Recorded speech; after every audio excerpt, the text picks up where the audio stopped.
Sweet. And then we are about to go Facebook Live on this All right, thing let's do to it. our members. And as you and I are waiting here to give me a couple seconds for this thing to connect, and always love. There we go. Looks like we are all connected up to the social media world and Facebook world. So, hey, so super excited to be able to be bringing this particular topic to the table. And if you're an electrician, don't leave. If you're HVAC, you're definitely going to want to hang out and definitely want as plumbers. But I've got Chris Collins on with us today, Facebook Live. Whether you're watching this in our membership or you're watching this as recorded video, some valuable information that we're about to share with you, Chris. Chris, why don't you introduce yourself? Tell us a little bit about who Sonepar is. Yeah, thank you, Chris. Look forward to the conversation today. Sonepar is an a global electrical supply company, and there are 80 plus under electrical distributors under the Sonepar umbrella across four different continents globally. What that looks like in the United States is about 20 or so and growing electrical distributors that cover just about every piece of dirt in America. And Okay. what we do in a nutshell is service the electrical ecosystem with on-hand material, services that go along with that material, solutions to make customers and members more profitable and better. And on top of that, there's a lot of expertise and guidance that we offer on larger projects, whether it be large power upgrades, lighting upgrades, et cetera. There's a lot more layers to the organization and the business than that, but that in a nutshell is what we do. And Chris, earlier before you and I hopped on and went live, you were talking a little bit about EV chargers, and I know you and I haven't really talked much about this, but tell me a little bit what's going on, the lay of the land with EV chargers, and so not just from a contractor's perspective, but what also you see from like on the distribution and consumer side as well. Yeah, it's a super interesting market right now. We kind of call it in the wild west stages. So the electrical ecosystem and a lot of the products are very mature. This is a mature industry, right? There's supplier relationships and contracting relationships that are decades old. We're talking 60, 70 years. And here in the EV charging market, you have an industry that's very new, that's very raw, a ton of opportunity in the electrical marketplace and specifically for electrical installations and electrical members. So a ton of opportunity there, but there's not a lot figured out, right? The products are new, the reliability is new. A lot of people don't know necessarily how charging a car works and how it's very different than the traditional gas model. It's an entirely different way of fueling your vehicle. So there's a lot of questions right now and not a ton of answers and consumer education that needs to be needed. But look, this is a gift from the electrical gods in our industry, right? Yeah. Whenever there's a charger, there's a lot of pipe and wire that need to go into that charger, and that is a opportunity for us in the electrical industry.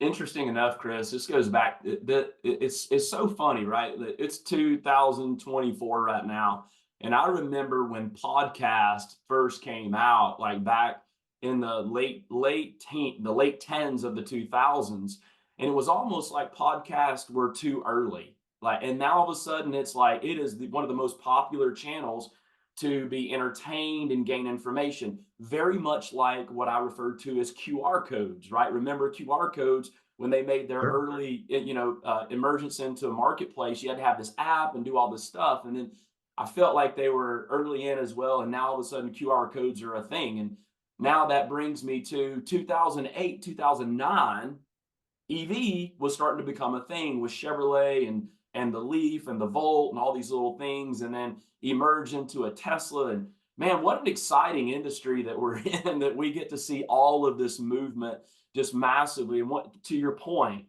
massive opportunity. So if you're an electrician and you're watching this or you're watching the recording, massive opportunity. That's not what we're here to talk about. Chris, tell me a little bit about some emerging challenges that you kind of see from your perspective within our industry. I think, my opinion, Chris, the biggest challenge that I see right now is people and talent, right? I think the stat goes that for every about four tradespeople that are leaving the industry, only about one is replacing those individuals.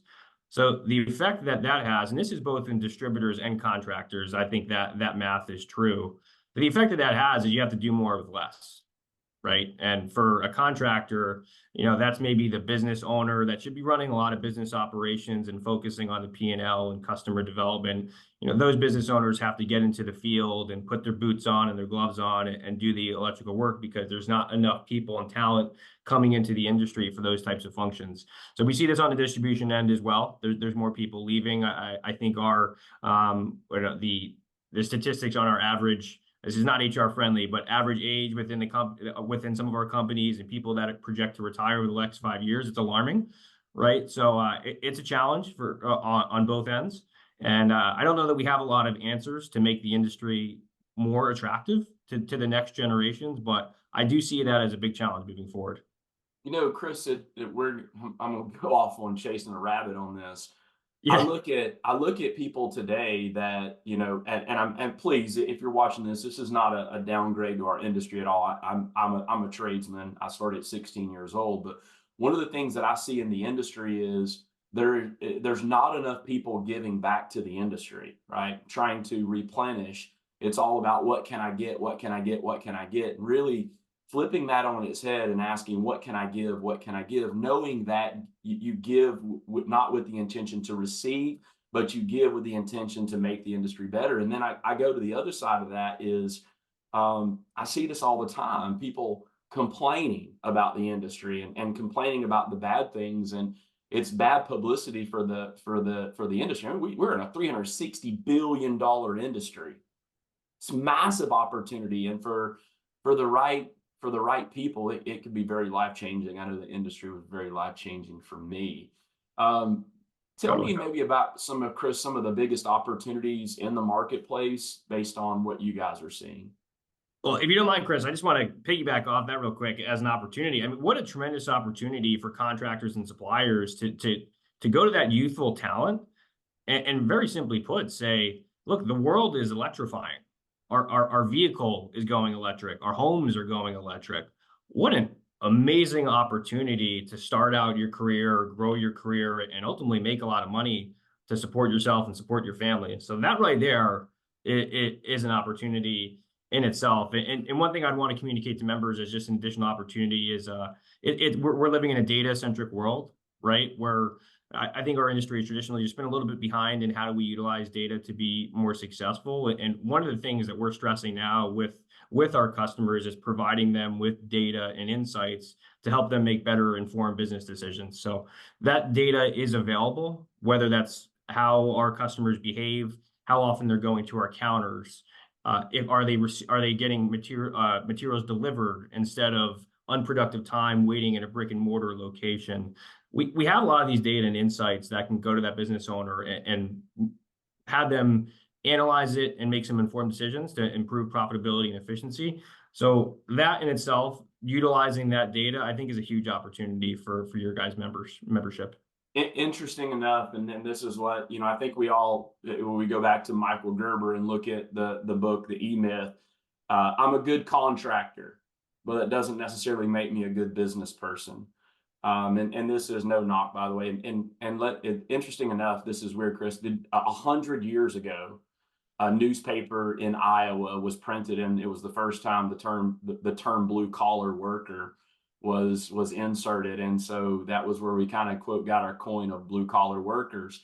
And around that, it was more about manual labor and all of that, and not really putting a focus on in the blue collar space about business intellect, right? And we got some very sharp people, like super smart operators that came from the trade. And so when I think about the industry as a whole, having more data points than we ever have because of POSs and CRMs and all this. Like in the old days, I'll never forget, Chris. I'm swirling right now. I walked into a client's office one time, and they had this big white board from floor to ceiling, all the way across. And it was a map, and they had little trucks, and it was their dispatch board. Like that was what they were dispatching with. They were dispatching where that truck was going to be, and they would move it from.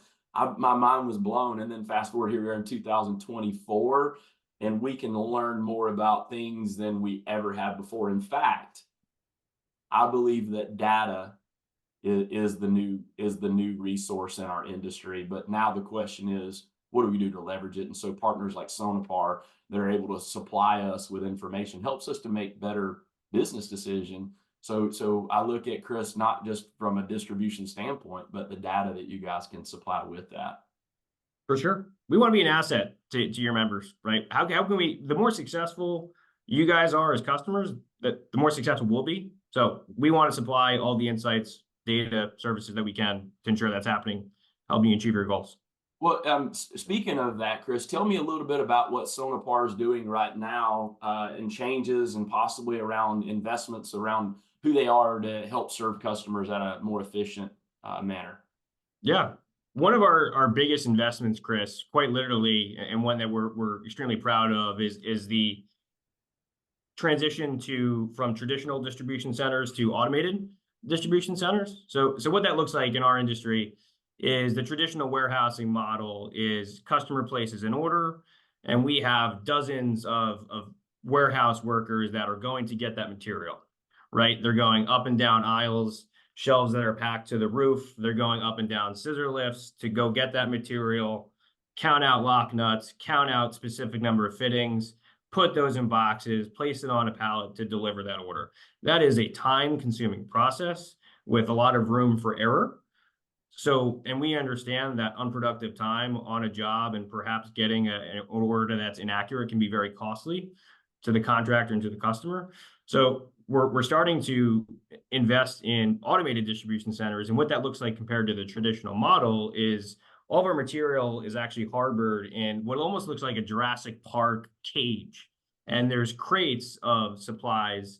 And when a customer places an order, that crate of material actually comes down in conveyors to picking stations.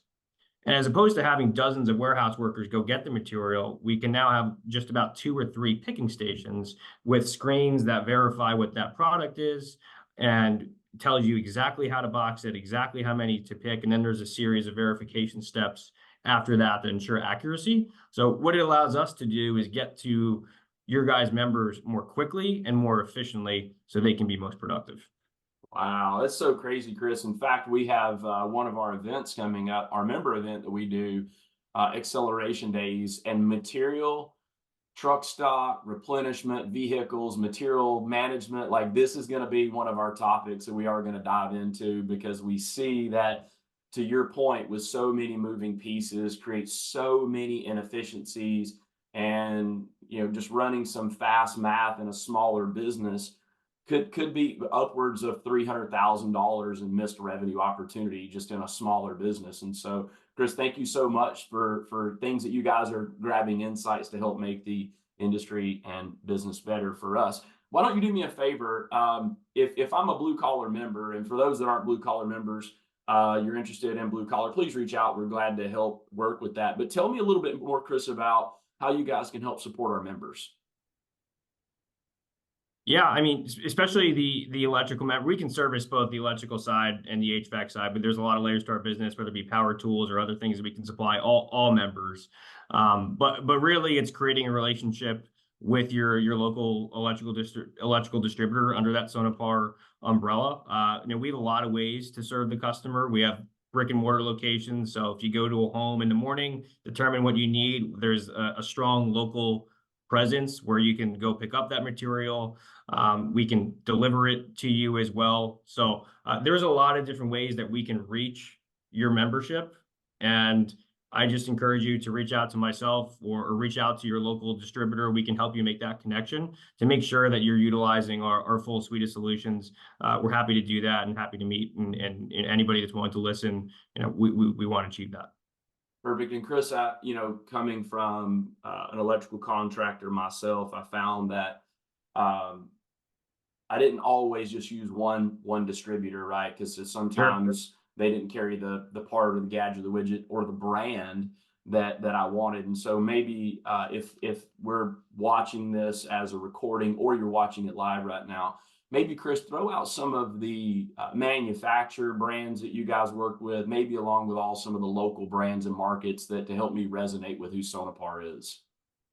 Yeah, so it's a good question, Chris. So really, we are the one-stop shop in the electrical ecosystem, right? So that ranges from large power brands like Schneider, ABB, Eaton to some of the largest lighting manufacturers in the world, like Sylvania, Lithonia, etc., down to some of your smaller equipment, large generators, and even other layers of the business. ChargePoint in the EV charging world, smart home technology like smart home electrical panels like Span, if you guys have ever heard of those. So there's a lot of different layers there and a lot of different manufacturers that we have. And our distribution brands do operate under their own local brand name. So the way our business is structured, we don't have 500 Sonepar branches and distribution centers. They do operate under their own brand name. So here I'm actually sitting in Northeast Electric right now, and the electrical distributor here serves the New England market, right? And then in each different region, there's different distribution brands that we can share and make sure that every blue collar member is aware of who they are. And so, in addition, I heard you say also some HVAC equipment. I heard power tools. And so, this is not just, I mean, I guess your bread and butter is electrical contractors, right? But you're saying Yes, that sir. your reach is much further than that, HVAC and maybe even plumbing. You said power tools. So, you guys work with manufacturing the power tool side for distribution?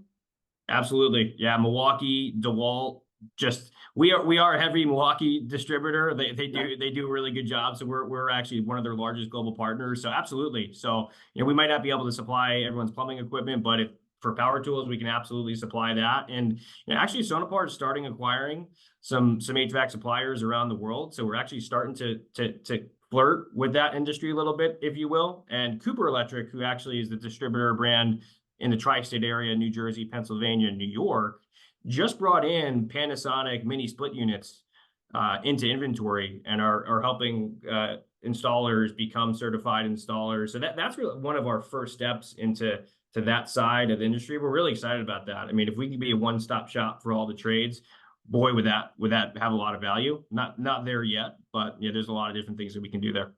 Super exciting, Chris. I know many people just based on social media groups I'm involved in, they are 100% team red, right? And it's always this big argument where you see guys that are measuring up other brands of the same tool. So I see a lot of team red out there. So Chris, really quick, man, thank you so much for joining in today. Is there any stone that we need to turn over before we hop off of here from your perspective of what we've not covered? I just want to say thank you to all blue collar membership for being Sonepar customers. We're really excited to help the membership grow and take the journey alongside your business. And again, we're here to make you successful. And we appreciate the support, appreciate the business, and hope to work with more of you in the future. And Chris, appreciate the conversation today. It's always a pleasure. Absolutely, and remember that as a blue collar member, you have access to the Blue Collar Elite Buyer Buying Program, and of which Sonepar and their brands are involved in that. Chris, super excited to have you guys come alongside of us. I know that having vendor partners for our electricians super powerful. In addition to that, Chris, I got a couple of fun stuff that I want to do for you before we hop off here. Chris, I do this at the end of every interview on these, and so we didn't prepare. We're going to get the raw Chris Collins here on this. If you only had one food you could eat for the rest of your life, what is that dish? Ooh, that's a good one. I am going to go with buffalo wings. Buffalo wings. You guys heard it. And the original, right? The original from Buffalo. You're up in that area. Yep. Okay, cool. Next question for you. Either favorite song or favorite musician. So I'm from New Jersey, right in the backyard of Bruce Springsteen. So we are growing up, there was the CD players with 6 CDs. Well, growing up, all 6 were Bruce Springsteen. So that's been ingrained into my blood. So I would have to say Bruce is my favorite artist, and my wedding song was actually Thunder Road by Bruce. So I think my wife would kill me if I didn't say that was my favorite song. You guys heard it, Chris. Just a couple more questions before we bounce. What do you feel like is the most recognizable ocean creature that you would most connect with? So if I said, if you were an ocean creature, which one would you be? Wow. When you first asked that question, I would have said a shark because of the whole Jaws connection, and that was also a New Jersey thing where I'm from. But God, I'm going to go with so a smaller version of a shark. Smaller version of a shark. Like a Last tiger question. shark, maybe. Tiger shark. Very aggressive, by the way. Chris, last question for you. Is a hot dog a sandwich? If yes, tell me why. If no, tell me why. Yes, because it's meat in between two pieces of bread. There you got it. Hey, Chris, thank you so much for your time here today. For those that are watching this, if you have any questions, you want to connect with Chris, we're going to leave the information for Chris. Sonepar is found in our membership portal. For those that are not blue collar members, we're also going to drop that in the email if you guys have any questions for Chris and for his team. Chris, thank you so much for your time here today, and we definitely look forward to connecting you guys locally again. Thank you, Chris. Thank you, guys. Thanks. Hey, I want to take an opportunity to say thank you for watching this video and subscribing. My question for you is, what are your revenue goals this year? Why don't you drop them in the comments below? And remember this, you're either winning or you're learning.